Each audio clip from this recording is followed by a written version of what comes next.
আহা আহ আল্লাহ নবী সাল্লাল্লাহু আলাইহি ওয়াসাল্লাম বলেছেন, লা তাশরাবিল খামরা, নেশা করো না, মদ পান করো না। কেন? আল্লাহ রাসূল সাল্লাল্লাহু আলাইহি ওয়াসাল্লাম বলেছেন, ফাইন্নাহা রাসু অথবা উম্মু কুল্লি খাতিআ, সমস্ত গুনাহের মূল নেশা। ঠিক, নেশা। আজকে কিশোর তরুণ যুবক অসংখ্য নেশাগ্রস্ত, নেশাগ্রস্ত। মদখোর, গাঁজাখোর, ফেন্সিখোর, বাবাখোর, ডাইলখোর। আর কিছু দুষ্ট অসৎ মানুষ, আহা, যারা মুসলমানের এই নওজোয়ান, মুসলমানের এই সমাজে এই মদ, নেশা, জুয়ার প্রচার প্রসার করছে, সেগুলোকে বিক্রি করছে, সহজভাবে মানুষের কাছে পৌঁছাচ্ছে। এরা এই সমাজের সবচেয়ে বড় দুশ্মন, সবচেয়ে বড় কীট। এরা জাহান্নামের কীট ছাড়া আর কিচ্ছু হইতে পারে না, কিচ্ছু হইতে পারে। এরা সমাজের সবচেয়ে বড় অভিশাপ, লানত এদের উপরে, আল্লাহর লানত এদের উপরে, আল্লাহর লানত এদের উপরে।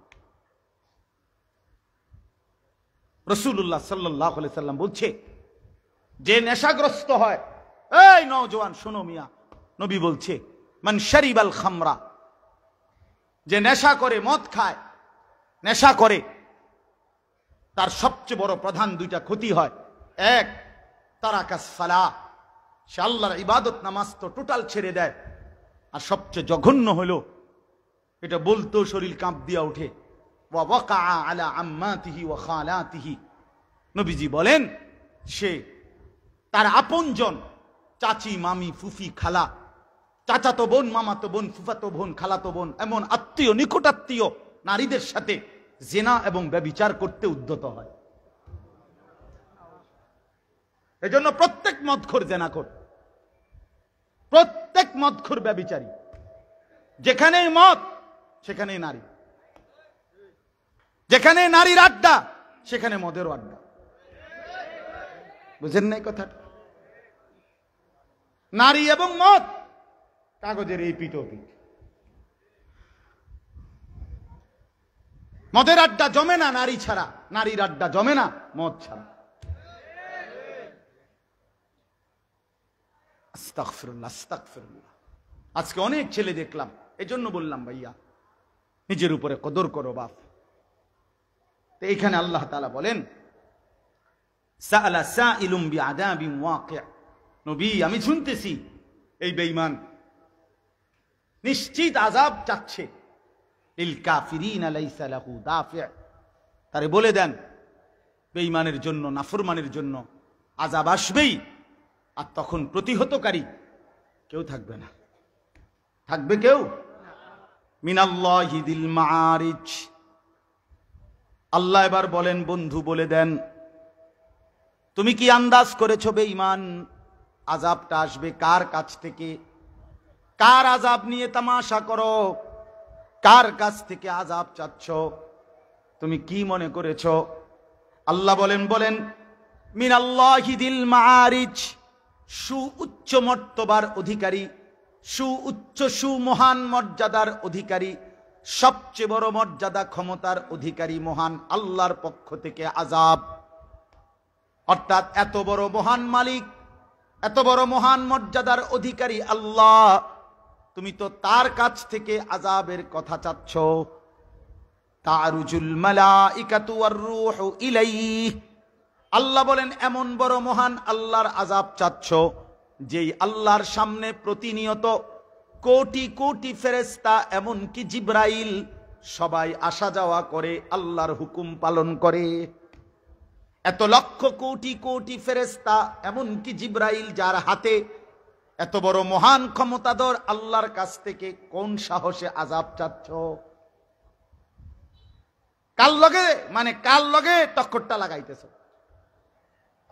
এই জন্য প্রত্যেক পাপী নাফরমান, আবারও বলছি কথা, এটা আবারও শোনেন ভাই, আমিও বলি, আমারও বলি, যে আমরা যেই নাফরমানি, নামাজ ছেড়ে দেওয়া, চুরি, ডাকাতি, জিনা, ব্যভিচার, মদ, জুয়া, সুদ, ঘুষ, হারাম রোজগার, আমরা প্রত্যেকে যারা যেভাবে লিপ্ত আছি, খোদার কসম, আমরা যেন সরাসরি আল্লাহর সাথে টক্কর দিচ্ছি, আমরা যেন আল্লাহকে বলছি আমি করব, আপনি কি করতে পারেন দেখেন। এটা আল্লাহর সাথে চ্যালেঞ্জ করা। আল্লাহ তাআলা বলেন, বন্ধু হয়তো বারবার আযাবের খবর চাচ্ছে, আযাব চাইতেছে, তো তারে বলেন ফি ইয়াউমিন কানা মিকদারুহু 50,000 সানা, আযাব আসবে, সেদিন আসবে যেদিনের নাম কিয়ামত, হাসরের মাঠ, যেই দিন একদিন হবে 50,000 বছরের সমান। সেই হাসরের মাঠে 50,000 বছরের সমান যেটা হবে একদিন, সেদিন নিশ্চিত সমস্ত বেঈমান নাফরমান পাপী আযাবের মুখোমুখি হবে, আযাবের মুখোমুখি হবে। আল্লাহ তাআলার একটা সূক্ষ্ম কথা মনে রাখবেন, আল্লাহ কোরআনে বহু জায়গায় বলছে, বান্দা শোনো, দুনিয়া আসলেই আমার ফয়সালার জায়গা না, দুনিয়া কর্মের জায়গা, আমার ফয়সালার জায়গাই হাসরের মাঠ। এটা দারুল আমাল, ওইটা দারুল জাযা, এটা কর্মের ময়দান, ওইটা ফলাফলের ময়দান। কথা বোঝেন নাই? এটা দারুল মিহান, মানে এটা হলো পরিশ্রমের ঘর দুনিয়া, আর ওইটা হলো দারুল হিসাব, হিসাবের ঘর, ওইটা হিসাবের ঘর। এটা এই জন্য আল্লাহ তাআলা বলেন, বন্ধু মূলত প্রত্যেক নাফরমান পাপী দুনিয়াতে মনে করতেছে আমারে তো আযাব দিচ্ছে না, কই আমার পাপের পরে তো আমারে কেউ ধরে না। আল্লাহ বলে না, এটা আমার নিজাম না, আমি দুনিয়াতে প্রত্যেককে আযাব দেই না, প্রত্যেক পাপের কারণে শাস্তি দেই না। তবে কোরআনে আল্লাহ বলছে, হ্যাঁ মাঝে মাঝে কখনো কখনো লিউযীকাহুম বা'দাল্লাযী আমিলু, কখনো কখনো কাউকে কাউকে আমি আল্লাহ অসংখ্য অপরাধের পরে সামান্য একটু আধটু আমি ধরি, অল্প স্বল্প কখনো কখনো ধরি। কেন ধরি? এক দুইজন রে 2 4 10 50 জনকে, কিছু মানুষকে আমি মাঝে মধ্যে আযাব দিয়ে, সামান্য একটু আযাব দেখাইয়া আমার ইচ্ছা থাকে আমার বাকি বান্দারা যেন আমি আল্লাহর দিকে ফিরে চলে আসে, লাআল্লাহুম ইয়ারজিউন, ফিরে যেন আসে। নাই তো পুরা আযাব, পুরা শাস্তি, পুরা ফয়সালা আমি আল্লাহ তাআলা জমিনে করব না, এটা আমার সিদ্ধান্ত। কোরআনে আছে বাল্লাহুম মাওঈদ, তোমাদের প্রত্যেকের জন্য একটি নির্ধারিত ওয়াদাবদ্ধ দিন আছে আমার। আল্লাহ বলছেন, আমি যদি ওয়ালাউ ইউআখিযুল্লাহুন নাসা বিমা কাসাবু, তোমাদের প্রত্যেকের অপরাধের কারণে আমি আল্লাহ যদি ধরতাম নগদ দুনিয়ায়, তাহলে একজন মানুষও ঘাড় সোজা করে হাঁটতে পারত না, হাঁটতে পারতাম। আজকে যুবক ছেলে তোমরাই বলো, যারা এশার নামাজ না পড়ে, ফজরের নামাজ না পড়ে ঘুমায়, এই 5 ওয়াক্ত নামাজ যারা পড়ে না, আচ্ছা একটা রাতে শুধু ফেরেশতা যদি এই মাত্র শুইছে মনে করেন এশার নামাজ না পড়ে, এই সময় যদি একটা লাথি মারে ফাসাদ, একটা লাথি দেয়, যদি থাম করে একটা লাথি দেয়, তাহলে তো 7টা মহাদেশ পার হইয়া হেফারে গিয়ে পড়বে। একটা লাথি দিলে শুধু, যদি একটা টানা ছটকনা দেয়, একটা থাপ্পড় মারে গাঁট চাইয়া, তাহলে তো তার বংশের আর 14 গোষ্ঠী কোনোদিন নামাজ ছাড়বে না। এই জন্য আল্লাহ তাআলা বলে, বান্দা আমি যদি চাইতাম আমি তো নগদ শাস্তি দিতে পারি, কিন্তু আমার যে ফয়সালার একটা আলাদা দিন রাখছি, বিচারের জন্য আমি একটি দিন রেখেছি, মালিক ইয়াউমিদ্দিন, আছে কি না? হ্যাঁ, ইন্না ইয়াউমাল ফাসলি কানা মিকাতা, আল্লাহ বলেন আমি পার্থক্যের জন্য নির্ধারিত দিন রেখেছি। এজন্য আল্লাহ বলেন, বন্ধু এই বেঈমান তো প্রতিনিয়ত আযাব চায়, কিন্তু আমি আল্লাহ তো ফয়সালা নিয়ে রেখেছি, ফি ইয়াউমিন কানা মিকদারুহু 50,000 সানা, 50,000 বছরের লম্বা দীর্ঘ যেই হাসরের দিন, ওই হাসরের দিনেই আমি আল্লাহ প্রকৃত আযাব দেব। ওয়া আনদিরিন নাস ইয়াউমা ইয়াতিহিমুল আযাবু ইয়াউমাল কিয়ামাহ, কোরআনুল কারীমে আছে, আল্লাহ বলেন, বন্ধু কিয়ামতের দিনের আযাবের ভয় আপনি আমার বান্দাদেরকে বলেন। প্রত্যেকটা বান্দাকে হাসরের মাঠের আযাবের কথা বলেন।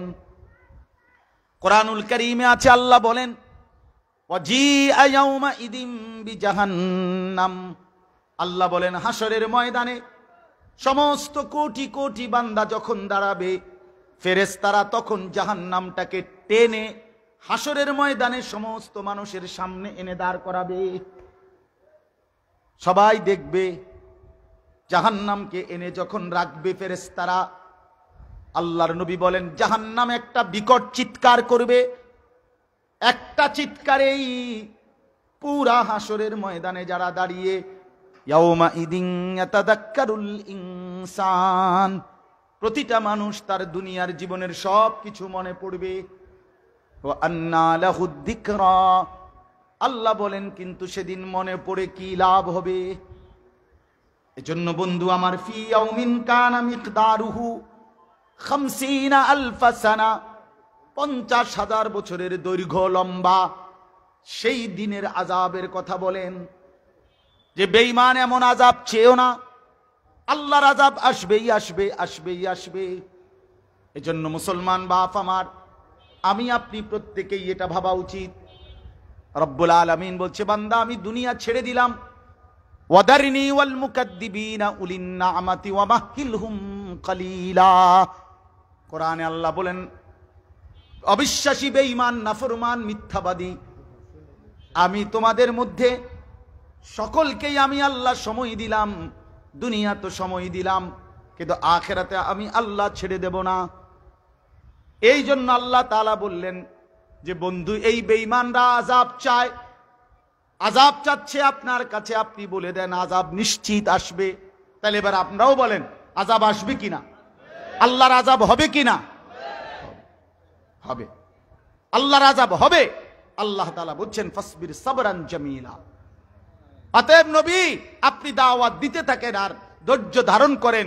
ইন্নাহুম ইয়ারাউনাহু বাঈদা ওয়া নারাহু করিবা, নাফরমানরা মনে করে আযাব দূরে, আমি আল্লাহ বলছি কাছে কাছে। ইয়াউমা তাকুনুস সামাউ কাল মুহল ওয়া তাকুনুল জিবালু কাল ইহন, আল্লাহ বলেন সেদিন কিয়ামত হবে, যখন শুরু হবে আসমান গলিত তামার মতো গলে গলে পড়বে, পাহাড় পর্বতগুলো তুলার মতো উড়বে। ওয়ালা ইউসআলু হামিমুন হামিমা, আর হাসরের ওই কঠিন ময়দানে সবাই যখন দাঁড়াবে, প্রত্যেক পরিচিত ব্যক্তি আর একজন পরিচিতকে, যে প্রত্যেকেই প্রত্যেককে চিনবে, কিন্তু কেউ কাউকে একটি শব্দ জিজ্ঞেস করবে না। এটা মনে রাখেন, কিন্তু একটা জরুরি কথা, আমরা কিন্তু ইটালির মানুষের লোকে খাড় করাইতো না। কথা বোঝেন নাই? আমি হাসরের ময়দানে আপনারে আমারে কোনো কি লন্ডনের মানুষের লোকে দাঁড় করাইতো না, আমগোর লোকেই দাঁড় করাইবে। যার যার চেনা জানা মানুষের লগেই দাঁড় করাবে। প্রত্যেকে প্রত্যেকের চেনা জানা মানুষ দেখবে। এই যে আমার মা, ওই যে বাপ দেখা যায়, ওই যে স্বামী, ওই যে স্ত্রী, ওই যে ছেলে, ওই যে ভাই, ওই যে বোন, ওই যে স্কুলের ক্লাসমেট, ওই যে বন্ধু, ওই যে কর্মী, ওই যে নেতা, এসব কাছাকাছি দেখবে। খোদার কসম আল্লাহ বলেন, কিন্তু একজনও আরেকজনকে কিছুই জিজ্ঞেস করবে না। প্রত্যেকেই নিজেকে নিয়ে ব্যস্ত থাকবে, নিজেকে নিয়ে। এজন্য আজকে আমি অনুরোধ করছি, ওলামায়ে কেরাম আরো বয়ান করবেন ইনশাআল্লাহ। আপনারা এই ভরপুর মজমায় প্রত্যেকে আল্লাহর ওয়াস্তে, আল্লাহর ওয়াস্তে আল্লাহর আযাব হাতে ধরে টাইনা আইনেন না, নিজের উপরে জুলুম কইরেন না। যুবক ভাই তোমাদেরকে অনুরোধ করি, আল্লাহর ওয়াস্তে বন্ধু নিজের উপরে এত বড় জুলুম কইরো না, নিজের উপরে এত বড় জুলুম কইরো না। 5 ওয়াক্ত নামাজ, আল্লাহর বন্দিগি, হালাল পথে জিন্দিগি কাটানো, এটা চেষ্টা করা উচিত। মোবাইলের আসক্তি ছেড়ে দেন ভাই, মোবাইলের আসক্তি ছেড়ে দেন। প্রয়োজনকে প্রয়োজনের মধ্যেই রাখেন, যেদূর দরকার এদূরই ব্যবহার করেন, যেটুকু হালাল প্রয়োজন এটুকুই ব্যবহার করেন।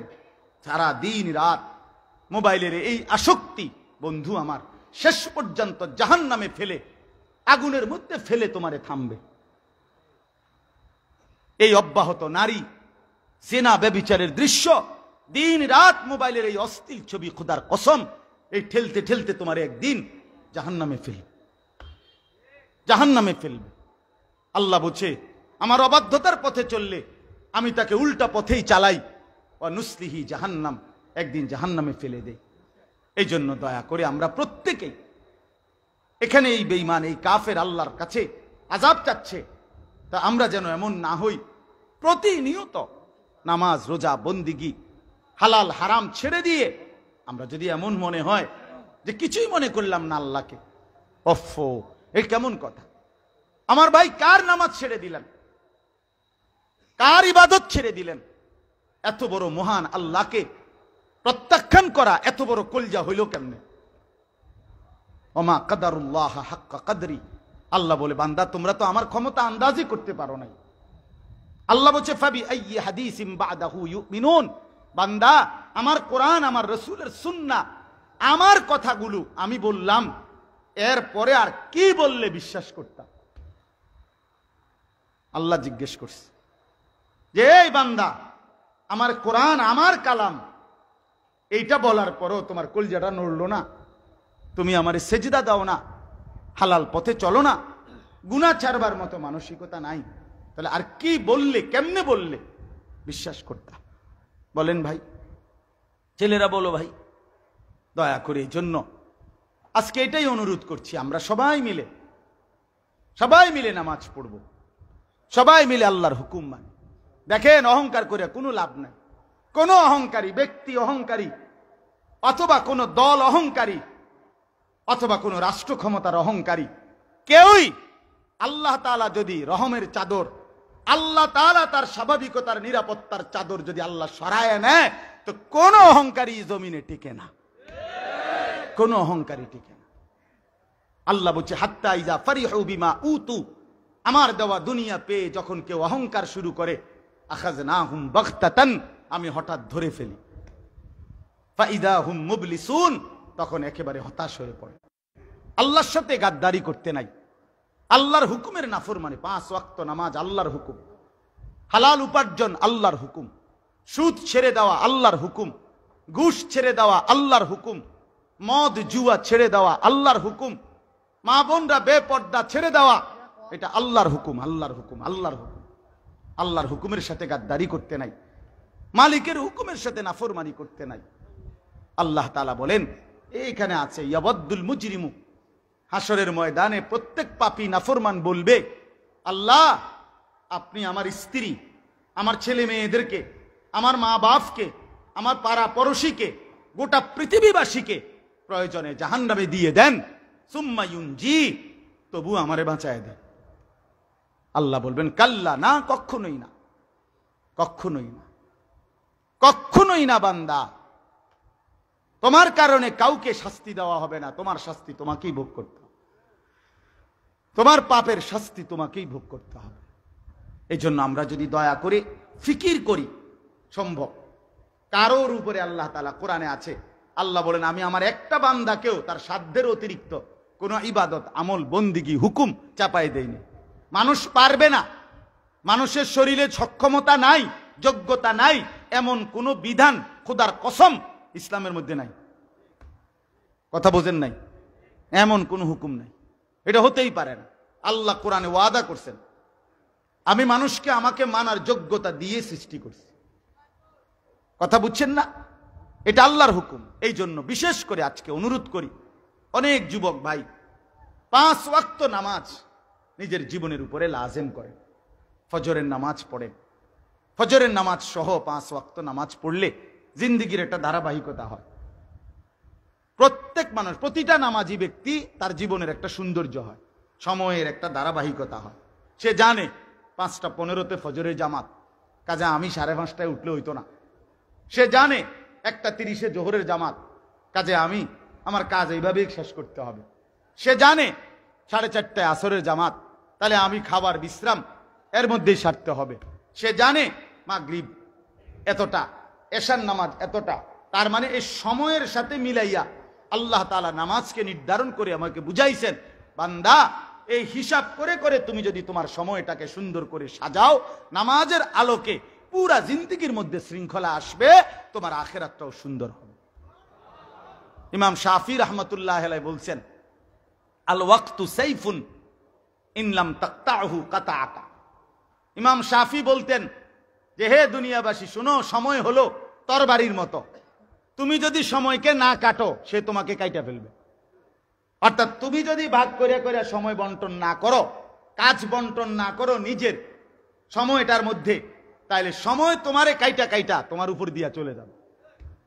এই জন্য আমি খাবো এতক্ষণ, নাস্তা এতক্ষণ, ঘুম এতক্ষণ, বন্দিগি এতক্ষণ, জিকির এতক্ষণ, নামাজ এতক্ষণ, তেলাওয়াত এতক্ষণ, আমার উপার্জন এতক্ষণ। এটার একটা কি থাকতে হয়? সিরিয়াল সিস্টেম, বন্টন থাকতে হয়, বন্টন থাক। ইমাম শাফি রহমতুল্লাহ বলছেন, নফসুকা ইন শাগালতাহা বিল হক ওয়া ইল্লা শাগালাতকা বিল বাতিল। তোমার মনের চাহিদাকে যদি তুমি জোর কইরা চাইপা ধইরা নেক কাজে যদি ব্যবহার না করো, তাহলে তোমার অন্তর, তোমার মনের চাহিদা তোমারে সারাক্ষণ গুনার কাজে বাধ্য করবে, গুনার কাজে বাধ্য। তুমি জাতা দিয়া ধরতে হইব, যা বেটা মন বেটা, তুই বললে হবে না বেটা, এখন নামাজের ওয়াক্ত, আমাকে নামাজ পড়তেই হবে, সেজদার ওয়াক্ত সেজদা করতেই হবে। আল্লাহ তাআলা আমাদেরকে তৌফিক দান করে, আল্লাহ তাআলা আমাদেরকে কবুল করে। মাস্টার সাহেব বললেন, আপনাদের এই মাহফিলের ইন্তজাম করতে গিয়ে কি বলছিলেন তখন? হ্যাঁ, কি দিয়ে শুরু করবেন? কত স্টেজের খরচটা? কত? 30,000।